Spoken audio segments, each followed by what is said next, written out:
भाजप युवा मोर्चाचे प्रदेशाध्यक्ष कृष्णराज महाडिक यांनी सोलापूर दौऱ्यामध्ये विविध विषयांवर आपलं स्पष्ट मत व्यक्त केलं। भाजप युवा मोर्चाचे प्रदेशाध्यक्ष कृष्णराज महाडिक यांनी सोलापुरातील दौऱ्यात विविध राजकीय, सामाजिक आणि युवकांशी संबंधित विषयांवर भाष्य केले। अनावश्यक खर्च टाळण्यासोबतच इंधन बचतीवर भर देत असल्याचे सांगताना त्यांनी अनेक दौरे ईव्ही वाहनातून केल्याची माहिती दिली। सुरुवातीला मोठा ताफा असला तरी तो कमी केल्याचेही त्यांनी स्पष्ट केले। अनावश्यक खर्चामध्ये खरं तर त्यामध्ये प्रामुख्याने एक जी गोष्ट आहे की बाबा इंधन बचत आणि त्यामध्ये गाड्यांचा जर प्रवास तुमचा असेल तर त्याचं प्रमाण कमी करा। पब्लिक ट्रान्सपोर्टेशन्स प्रमोट करण्यासाठी तुम्ही काम केलं पाहिजे आणि तीच गोष्ट मनामध्ये ठेवून आम्ही पुण्यामध्ये, सांगलीमध्ये आणि आजसुद्धा सोलापूरमध्ये त्याचं पालन करण्याचा पुरेपूर प्रयत्न करतोय। पुण्यामध्ये असताना आम्ही संपूर्ण ईव्ही टू व्हीलर्सचा प्रवास केला, मेट्रोमधनं प्रवास केला।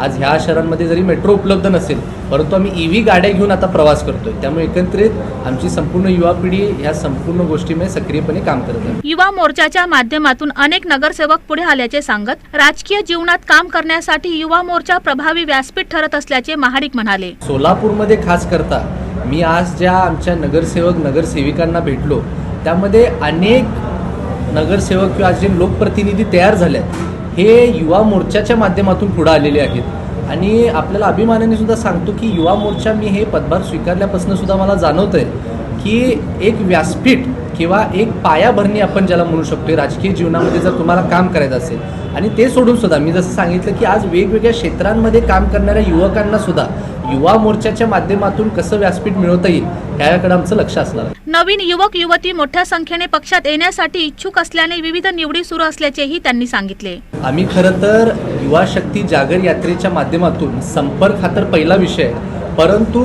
नवीन लोक किंवा नवीन युवक युवती आमच्या या पक्षामध्ये सहभागी होण्यासाठी सुद्धा मोठ्या प्रमाणात आम्हाला त्यांची तयारी दिसत आहे। त्यांची आम्ही प्रवेश सुद्धा करून घेत आहे। त्याचबरोबर काही जिल्ह्यांमध्ये इलेक्शनच्या आधीच किंवा इलेक्शनच्या दरम्यान नवीन नियुक्त्या झाल्या किंवा काही अध्यक्ष नेमले गेले म्हणून त्या कालावधीमध्ये ते त्या संपूर्ण निवडणुकीच्या प्रक्रियेमध्ये व्यस्त होते। त्यामुळं काही डिलेज त्यामध्ये झाले असतील, परंतु जर कुठल्याही ठिकाणी झाल्या तर आम्ही प्रदेशाकडनं त्या सूचना दिलेल्या आहेत। प्रत्येक संघटनात्मक जिल्ह्यामध्ये बॉडी तयार आहे, त्यांच्या काही नियुक्तीपत्र म्हणजे उदाहरणार्थ सांगलीचं काल उदाहरण देतो, खरं तर 1 महिना झालं बॉडी ॲक्टिव्हली काम करते, फक्त नियुक्तीपत्र द्यायचे राहिले होते आणि त्यांना ते माझ्या हस्ते द्यायचे होते म्हणून काल तो कार्यक्रम झाला। असा प्रत्येक जिल्ह्यामध्ये आता आपण करून घेतो। नसरापूर प्रकरणावर बोलताना घटनेच्या वेळेस युवा मोर्चाचे पदाधिकारी आंदोलनात सहभागी झाल्याचे त्यांनी नमूद केले। नसरापूरमध्ये जी घटना झाली त्याच दिवशी आमचे सर्व भारतीय जनता पार्टी युवा मोर्चाचे पदाधिकारी सुद्धा त्या ठिकाणी उपस्थित होते आणि हा संपूर्ण विषय अतिशय गांभीर्यतेने आम्ही सर्वांनीच समजून घेतला। मुळात आम्ही युवा मोर्चा म्हणून येणाऱ्या काळात आम्ही जे विषय घेत आहेत त्यामध्ये 2 आम्ही प्रामुख्याने विषय घेणार आहे। महिलांची, युवतींची सुरक्षा आणि त्याचबरोबर ड्रग्सचा वापर जो आज संपूर्ण महाराष्ट्र राज्यामध्ये सुद्धा मोठ्या प्रमाणात वाढताना दिसतोय। आम्ही पोलीस प्रशासनाला ह्या दोन्ही विषयांवरती आम्ही त्यांच्यावर बसून चर्चा करणार। कारण काय आहे, आम्ही आमच्या यात्रेदरम्यान अनेक लोक त्यांची संकल्पना सांगत असतात, परंतु पोलीस प्रशासनाबरोबर काम करताना मला वाटते योग्य ती दिशा आम्हाला मिळेल। ते जसं सांगतील त्या पद्धतीने जर काम केलं तर त्या गोष्टीला यशसुद्धा मिळू शकेल।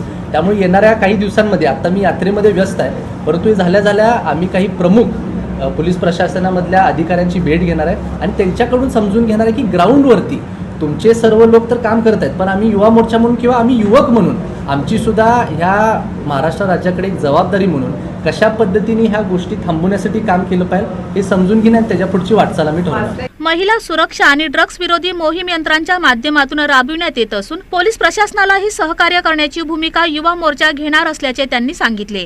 नीट पेपरफुटी प्रकरणात दोषींवर कठोर कारवाईची मागणी केल्याचे सांगत विद्यार्थ्यांची भेट घेऊन त्यांचे निवेदन शासनाकडे पाठवणार असल्याचे त्यांनी स्पष्ट केले। आम्ही 2 दिवसापूर्वी खरं तर आवाहन केलं, युवा मोर्चा म्हणून आवाहन केलं की नीटची संपूर्ण जी घटना घडलेली आहे ह्यामध्ये जे आरोपी आहेत यांना कठोरातली कठोर कारवाई व्हावी अशी मागणी आम्ही महाराष्ट्र शासनाकडनं केंद्र शासनाकडे केलेली आहे। त्याचबरोबर जी 2 दिवसापूर्वी प्रेस कॉन्फरन्स झाली त्याच्या माध्यमातून असं सुद्धा समजलं की नवीन रिएक्झामिनेशन जी होणार ती 21 जूनच्या आसपास होणार आहे। त्यामध्ये प्रामुख्याने सर्व विद्यार्थ्यांना 15 मिनिटं एक्झामिनेशनमध्ये वाढवून दिले जाणार आहेत।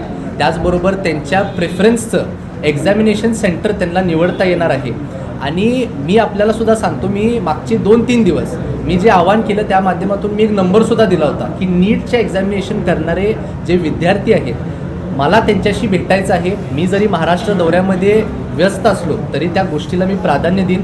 जर कुठेही संख्येने ते सर्वजण एखाद्या जिल्ह्यामध्ये महाराष्ट्रातले खास करून विद्यार्थी जमणार असतील तर त्यांनी मला ते सांगावं. मी काल स्वतः काही जिल्ह्यांमधल्या विद्यार्थ्यांशी बोललो आणि त्यांनी माझ्याकडे ती मागणीसुद्धा केली की दादा हे ज्या पद्धतीने होत आहे ते बरोबर नाही आहे, ह्याच्यावरती कठोरातली कठोर कारवाई तर झालीच पाहिजे, पण आम्हाला सुद्धा तुम्ही प्रत्यक्षात भेटून आमची निवेदनं स्वीकारावं आणि ते सरकारपर्यंत पोहोचावं. आणि मी सुद्धा तुम्हाला सांगतो, ज्या काही घटना घडल्या त्यामध्ये मी त्यांना एवढं सांगितलं की त्यांच्या ज्या काही मागण्या असतील ते मी 100% सरकारपर्यंत पोहोचवण्याचं काम करणार. तसेच UPSCच्या धर्तीवर स्पर्धा परीक्षांची पद्धत लागू करण्याची मागणीही करणार असल्याचे ते म्हणाले.